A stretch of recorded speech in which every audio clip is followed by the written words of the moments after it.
Well, mental health is Europe's silent pandemic.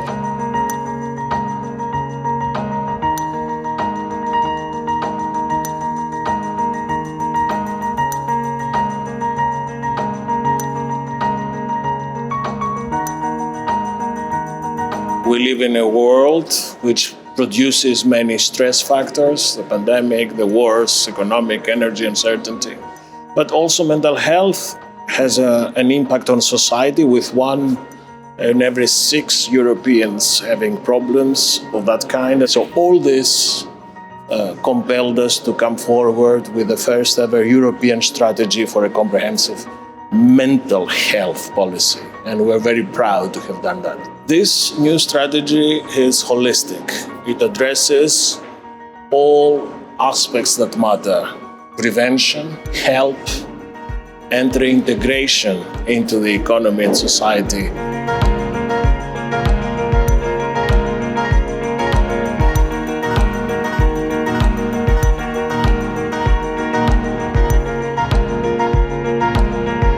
The comprehensive approach to mental health is one of the pillars of the European Health Union. And what we are saying to all citizens, knowing that so many of them face challenges nowadays, is that it's okay not to be okay.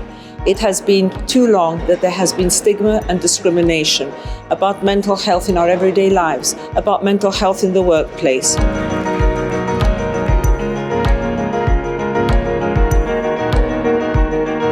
Workers and their trade unions throughout Europe are calling for a directive on psychosocial risks, because we know quality jobs are good for us, but bad jobs are killing us. So what we need to make sure is that we have a directive that ensures that every employer, everywhere, no matter what sector, no matter what part of Europe, takes psychosocial risks seriously and puts in place measures to prevent any harm, including psychosocial harm, to workers. Every part of the job can affect and can contain psychosocial risks.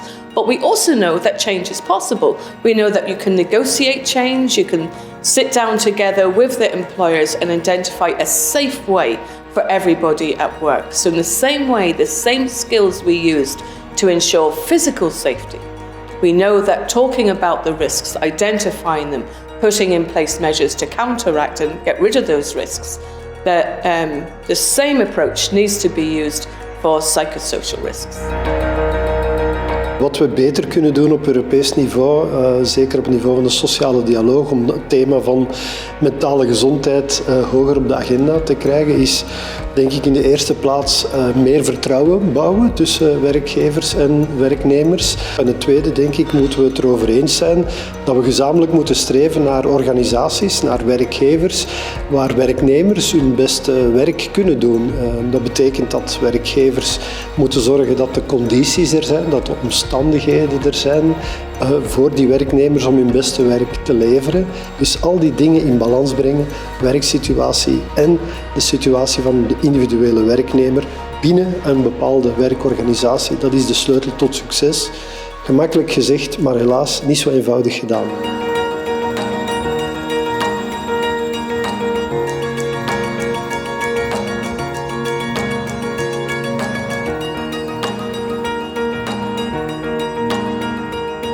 Maybe the first result is that the cost attributable to psychosocial work exposures are high in Europe.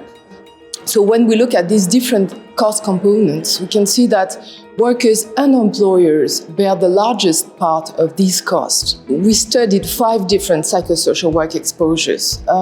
Job strain, which is a combination of high psychological demands and low decision latitude, low autonomy at work. Effort-reward imbalance, and the imbalance between high effort and low reward. Job insecurity, the fear to lose one's job in the next 6 months. And also long working hours with a threshold of 55 hours a week, and also workplace bullying and harassment. So we have 5 different factors. And these factors are preventable. We know what measures could be implemented to lower or to eliminate maybe the exposure to these factors in the workplace. So these costs could be avoided by preventive measures. So my latest research was actually also referring to the COVID crisis and the crisis that will follow. Actually, how important it is to keep this balance between the crisis-related demands or work demands and the crisis-related resources. So you really need to preserve the balance and to have it already before the crisis arises, because otherwise it will be even more difficult to restore it. And also, some organizations are not actually eager to have a person-centered culture. And this is what we need. Now we found out during COVID that the frontline employee is the one who can make the company keep producing or can deteriorate the organizational performance. This ultimate operator is an important guy actually to take care of.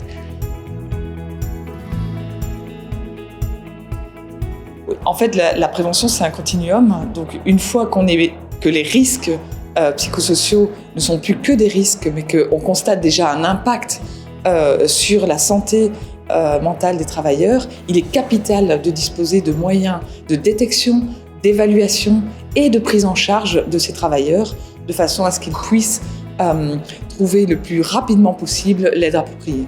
On a vu dans les expériences belges qu'il était possible de mettre en place des projets pour repérer les personnes en difficulté dans le cadre de la prévention secondaire et du programme de FEDRIS et initier le plus rapidement possible un accès aux soins.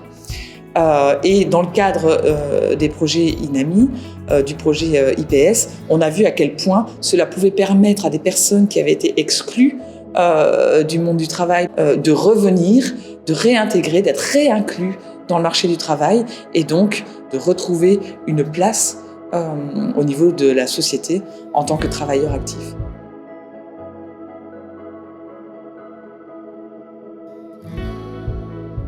La santé d'un patron de PME est un élément déterminant parce que, je le dis souvent dans mes travaux de recherche, la santé de l'entrepreneur, c'est le premier capital immatériel de l'entreprise. Alors, nous avons montré 2 résultats en matière de santé mentale. Le premier, c'est que entreprendre, c'est bon pour la santé, mais entreprendre, c'est épuisant. Donc, toute la question que nous posons aujourd'hui, c'est quelles sont les stratégies de récupération optimales pour permettre à nos entrepreneurs d'entreprendre avec un moindre épuisement. The Belgian presidency makes this high-level event on mental health and work one of the highlights of its presidency when it comes to mental health, and it helps putting it high on the agenda. And the Belgian presidency makes mental health being part of this conversation just in time for the European elections is something that EU citizens are very much hopeful on. These are all the legacy that we need to take further into not only the European elections in June, but also for the next 5 years and push the next round of politicians to keep mental health high in the agenda.